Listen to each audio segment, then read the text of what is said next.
عليهم ولا هم يحزنون جربنا الله أكبر إمام جلال الدين سيوطي تفسير জালালাইনের মধ্যে লেখেন ولا حزن لهم في الدنيا والآخرة الله أكبر বলেন যারা আমার বন্ধু যারা আমার ওলি আমি তাদেরকে ওলি বানাইছি যাদেরকে আমি বন্ধু বানাইছি তাদের দুনিয়ায় কোনো ভয় নাই মিজান পৌঁছেরাত পরকালে তাদের চিন্তার কোনো কারণ নেই সুবহানাল্লাহ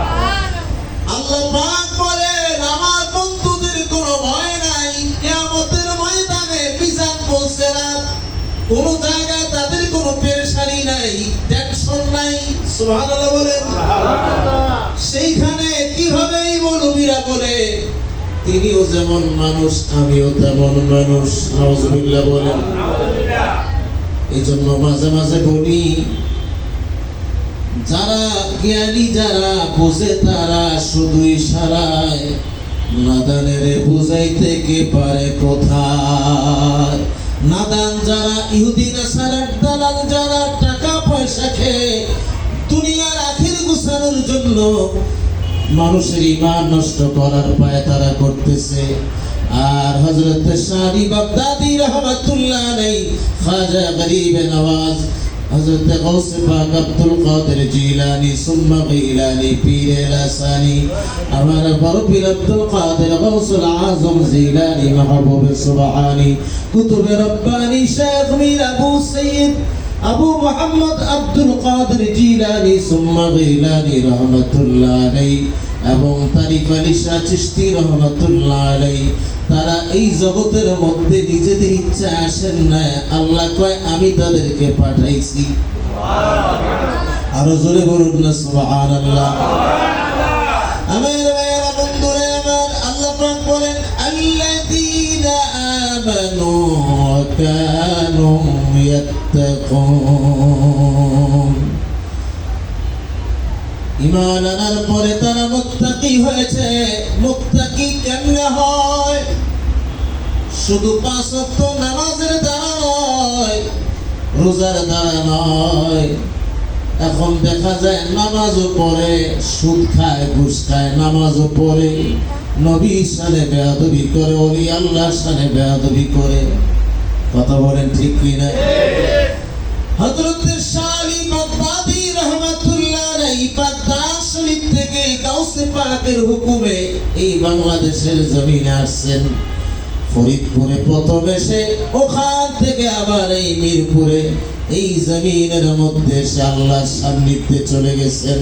সুবহানাল্লাহ আল্লাহর সঙ্গে মিলিত হয়ে গেছেন যুগে যুগে ওলি আল্লাহর বিরুদ্ধে ছিল গাউসে পাকের জামানায় একজন বিরোধিতা করত গাউসে পাকের বিরোধিতা করতে করতে তার ভিতরে এমন ভাব আসলো দুনিয়ার লোক চলে আসলো বড় আলেম ছিল কিন্তু সে ইহুদি নাসারার টাকার জন্য পাগল হইয়া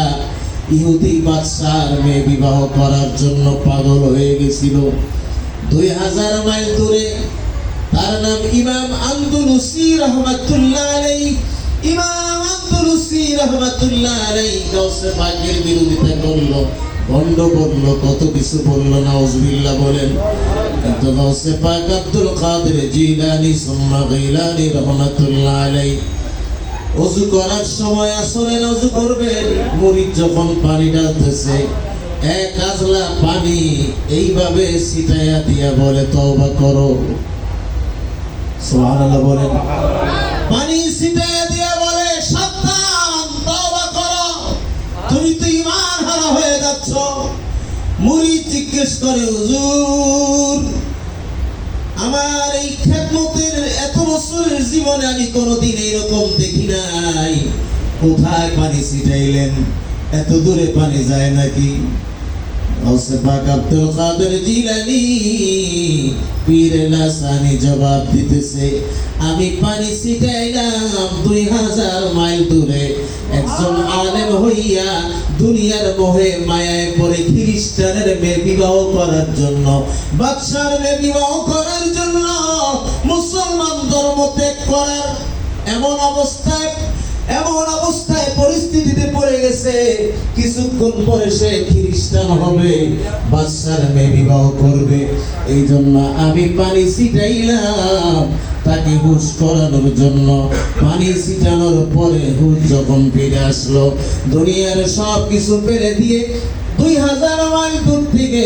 গাউসে পাকের কদমে সে কদমে পড়ে গেল। আর জোরে বলুন সুবহানাল্লাহ। গাউসে পাক ডাক দিয়ে বলে, বাবা কি খবর? আমি ভুল করেছি, আমাকে ক্ষমা করে দেন, আমাকে তরিকতের দীক্ষা দেন। আমি আপনার কদমে পড়েছি। কদম মোবারকে পড়ে গাউসে পাকের হাতে হাত রেখে তওবা করলেন, বায়াত মুরিদ হলেন। কাদরিয়ার সবক আদায় করার পরে ইমাম আন্দলুসি বড় আল্লাহর ওলি হয়ে গেছে। আমার ভাইয়েরা, বন্ধুরা আমার, আল্লাহ পাক বলেন, আল্লাযীনা আমানু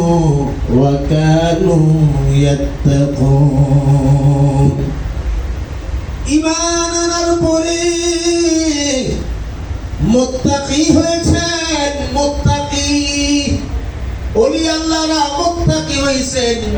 আমার নবীকে মানার কারণে। যদি নবীকে না মানা হয়, ঈমান থাকেনি।